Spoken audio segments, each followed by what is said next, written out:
up, everybody, and welcome to Biockickz 3 Raw TV. I actually had another video going up tonight about my new TRT that I'm going to be going on. I have blood work tomorrow and my tattoo care because I'm getting enough questions about that. So I didn't want to have to be making this video, but here goes. So addiction. It is impossible for some people to beat. And I consider myself lucky that I'm able to continue to be sober and stay sober off the opiates and stay out of that lifestyle, etc. But not everybody's so lucky.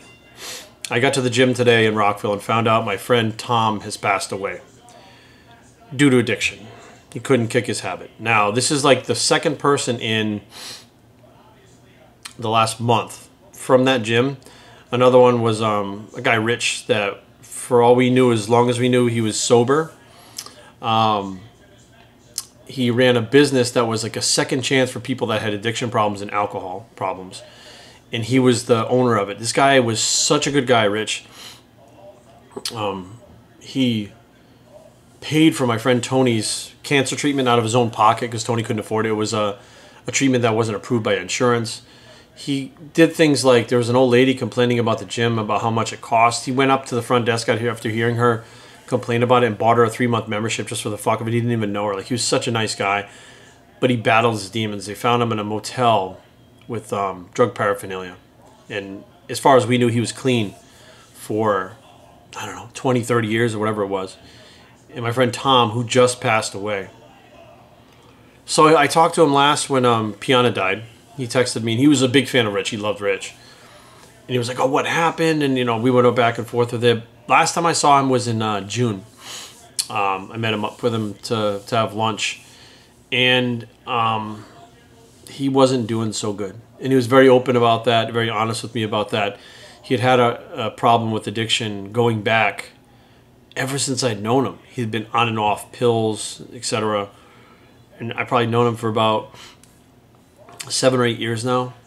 He was always super supportive of me. Absolutely, like anything I did, he was super supportive. He was the type of guy that sometimes he didn't always do the right thing. You know, he didn't do the right thing for himself or other people, but his heart, like if you were his friend, his heart was so big that he would do anything for you anytime. You call him in the middle of the night, he'll be there for you. And he had demons, and he battled them for pretty much his whole adult life. And he wasn't doing well, and he said he's trying to get clean. He was trying really hard. He was sick of the lifestyle. He was just tired of the lifestyle. And, you know, I offered him, if he needed me, I'm here. If you need something, call me. You know, don't hesitate. Just fucking call me if you need it.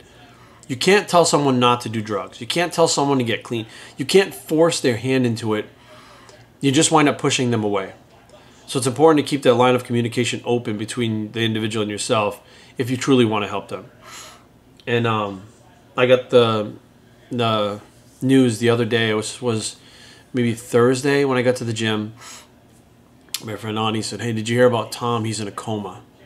And I was like, what are you talking about? And she said, he overdosed. He was brain dead by the time they got him to the hospital. They took him off the ventilators and stuff. They put him in hospice and took out all the, you know, the care as far as like food and water and stuff like that. And I kind of sat on it for the weekend. It was like, it's a shock. You know, it's a shock. It's sad. It's shocking.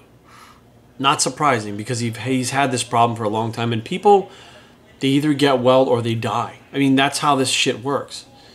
And when I got to the gym today, Ani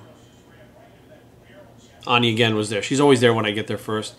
And we had another friend who I spoke about when I was with Mark Lobliner and those guys out in Real Weights for Real Heroes, Rich Greenbaum.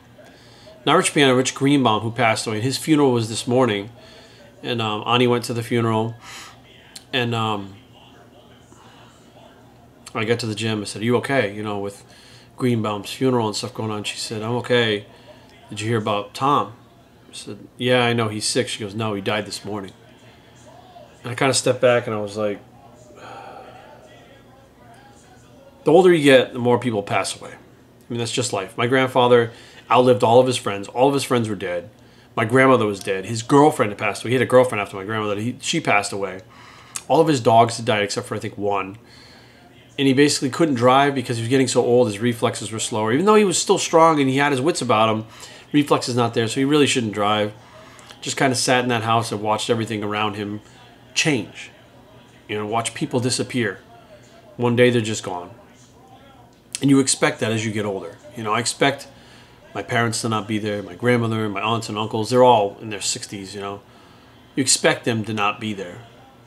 When somebody your own age or younger but fails to make it out of addiction. I mean, I had a friend, Greg. You know, this is like, guys, this is 15 years after I stopped doing drugs. You know, Greg, I just found out like maybe a year ago that he passed away. And before that, my friend Henry had seen him. He said, oh, he's doing great. He's got a job at a car dealership. He was a really good salesman. He's got his shit together. Him and his girl or his wife had an argument. He went out, grabbed some fucking opiates, whatever it was, heroin, fentanyl, whatever the fuck it was. He was dead the next day. You know, Henry had just come in contact with him again after years of not seeing each other. All of us together, it felt good to know he was doing well, and he'd asked about me. And so, you know, whatever happened to Jerry? Did he die? He thought I died too. I mean, Henry said, no, he moved away. He's doing well. And then Henry says, yeah, man, he's gone too. I don't know.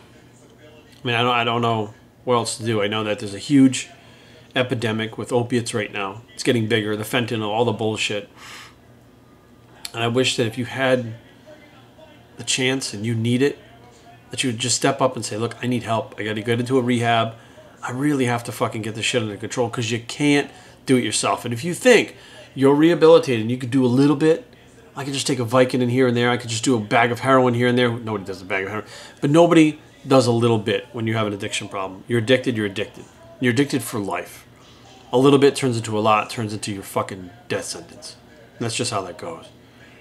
So for today, I will mourn Tom, who is a really fucking good guy. He'd helped me out in the past with so many things with my ex when we broke up and stuff. I mean, he helped me get ready for shows and stuff. He was really smart with diet and stuff. I'd use him as a second eye sometimes with my friend. It just, I don't know. Tom, you're in a better place now. I absolutely believe that. I know that and believe that.